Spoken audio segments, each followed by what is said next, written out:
Olá pessoal, sejam bem-vindos a mais uma aula. Dando continuidade ao conteúdo de relações ecológicas interespecíficas, neste vídeo nós veremos o comensalismo e o inquilinismo, veremos também o conceito de simbiose e um resumo das relações ecológicas interespecíficas. Agora nós veremos o comensalismo. Comensalismo é o tipo de relação em que uma das espécies associadas é beneficiada, enquanto a outra nem tem prejuízos e nem benefícios. O principal recurso buscado pelo comensal, como o nome sugere, é alimento. Um exemplo conhecido de comensalismo é a associação entre a rêmora ou peixe-piloto e o tubarão. A rêmora possui uma estrutura dorsal aderente comparável a uma ventosa, com a qual se prende ao corpo do tubarão.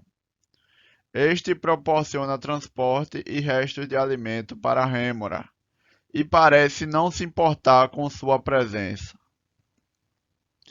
A relação entre abutres e animais carnívoros é um tipo de comensalismo. Os abutres acompanham os carnívoros à distância, servindo-se dos restos desprezados da caça. Então, o comensalismo é uma relação em que uma das espécies obtém benefício, ou seja, adquire restos de alimento de outra espécie, enquanto que a outra espécie não obtém benefícios e nem prejuízos. Né? Então, no comensalismo, o comensal recebe benefício do alimento e a outra espécie nem ganha nem benefício e nem prejuízo. Um exemplo é a rêmora e o tubarão, né? Que a rêmora acompanha o tubarão aderida na superfície do corpo do animal e se alimenta de restos de comida que o tubarão deixa. Os abutres são outro exemplo, que eles acompanham os carnívoros à distância e quando os carnívoros deixam restos de animais que eles predaram, os abutres vão lá e comem. Então é uma relação em que uma espécie se beneficia com alimento e a outra nem se beneficia nem obtém prejuízo.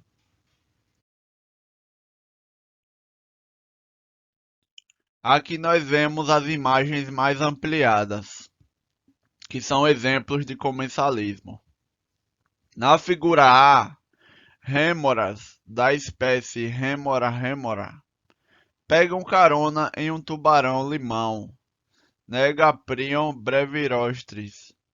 O tubarão-limão pode chegar a 3 metros de comprimento e as rêmoras a 90 centímetros. Então essas rêmoras vão de carona com esse tubarão e quando o tubarão se alimenta, os restos de alimento servem de alimento para a rêmora. A rêmora se beneficia, mas o tubarão nem se beneficia nem obtém prejuízo.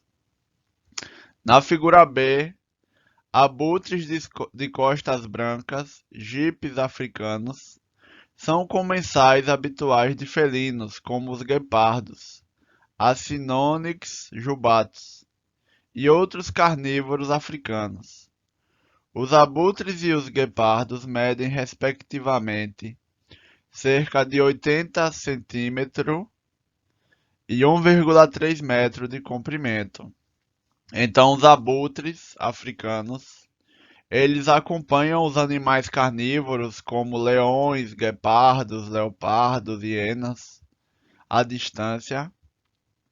E quando esses carnívoros abatem uma presa e abandonam o restante da caça que eles não quiseram mais comer, aí os abutres vão lá e se aproveitam desse resto de caça que foi deixado pelos carnívoros.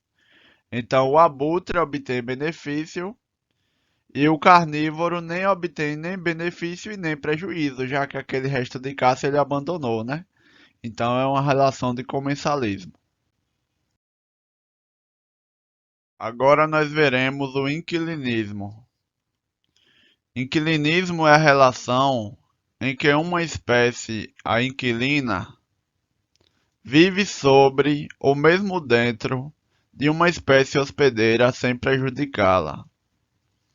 O principal recurso buscado pelo inquilino, como o nome sugere, é abrigo e moradia.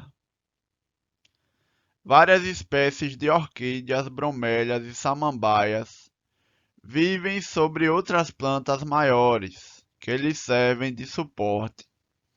Nesses casos, as espécies inquilinas são denominadas epífitas, do grego ep, sobre, e phytos, planta. A vantagem das epífitas em crescer sobre plantas altas é obter maior suprimento de luz para a fotossíntese, principalmente no ambiente pouco iluminado do interior das florestas. Então, no inquilinismo, o que a espécie inquilina busca é um lugar para morar, um abrigo e moradia, né? Pode ser sobre ou mesmo dentro de outra espécie. Então, a espécie inquilina obtém o benefício de ter um lugar para morar, ou sobre ou dentro de outra espécie, e a espécie hospedeira, ela nem obtém nem benefício e nem prejuízo. Um exemplo são as plantas epífitas, que são aquelas plantas que crescem em cima de árvores, como por exemplo as bromélias. Então as bromélias crescem em cima de árvores presentes em florestas. Crescendo em cima dessas árvores, a bromélia tem mais acesso à luz solar para a fotossíntese, e a planta sobre a qual ela está não obtém benefício e nem prejuízo. Então é uma relação de inquilinismo. Aqui na figura 10.11, nós vemos exemplos de inquilinismo. No inquilinismo das plantas epífitas sobre árvores hospedeiras, as primeiras obtêm vantagem, mas as árvores não são prejudicadas. Crescer sobre lugares mais elevados, principalmente em florestas fechadas, permite obter maior luminosidade para a realização da fotossíntese. Na fotografia, bromélias na Mata Atlântica, Parque Estadual da Serra do Mar, em Cunha, São Paulo, 2014. Então nós vemos aí na foto um exemplo de inquilinismo, onde as bromélias estão crescendo sobre árvore numa floresta de Mata Atlântica. Então, nesse tipo de relação, a espécie inquilina obtém o benefício e a espécie hospedeira não obtém nem benefício e nem prejuízo. Agora nós veremos o conceito de simbiose.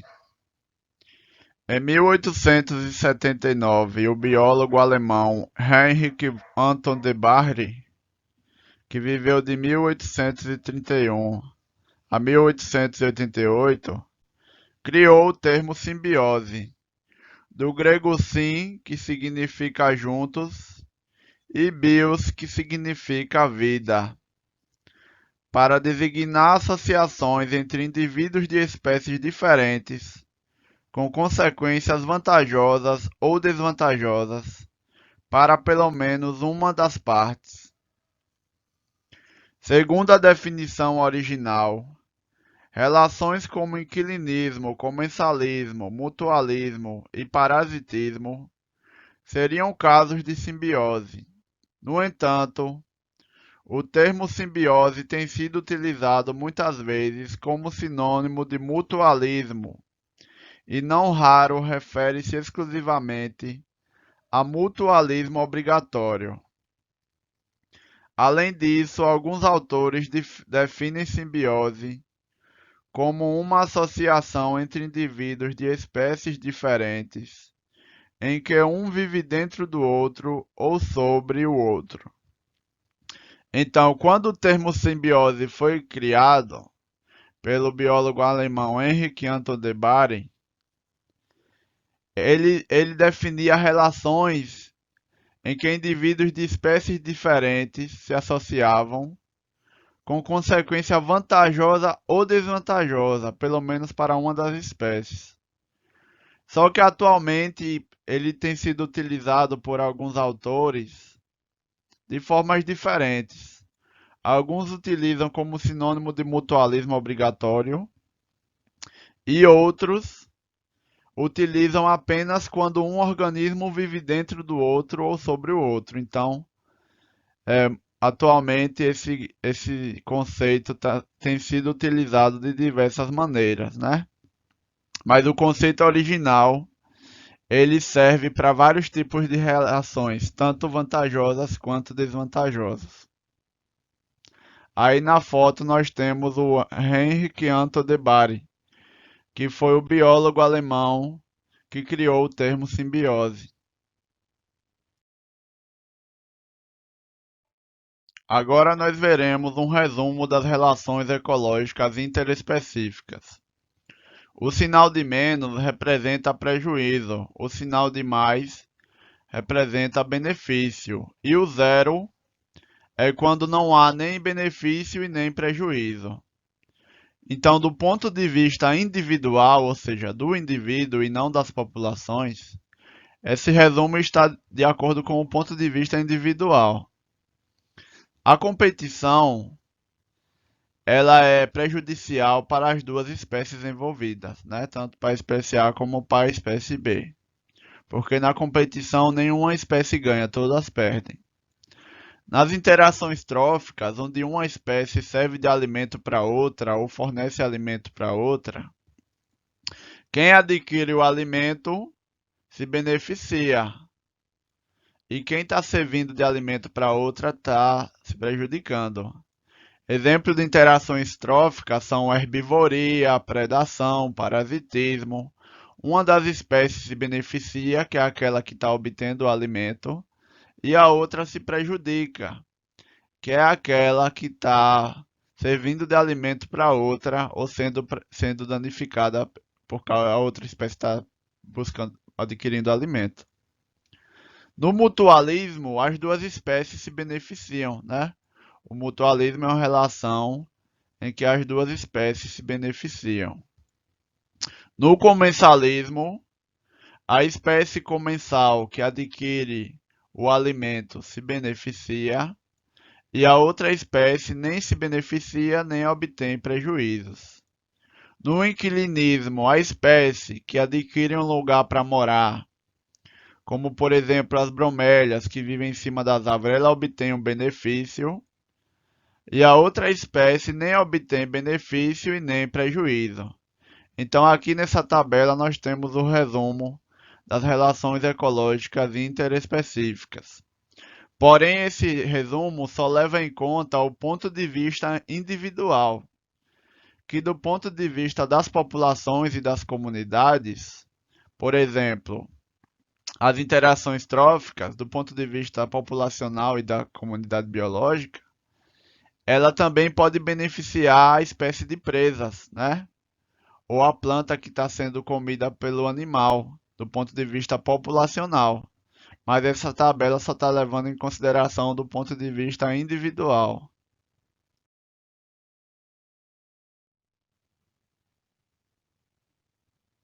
Então, pessoal, estamos chegando ao fim de mais uma aula. Muito obrigado a todos. Não esqueçam de se inscrever no canal, deixe um like e um comentário. Também ativem o sininho das notificações. Muito obrigado a todos e até a próxima. Valeu!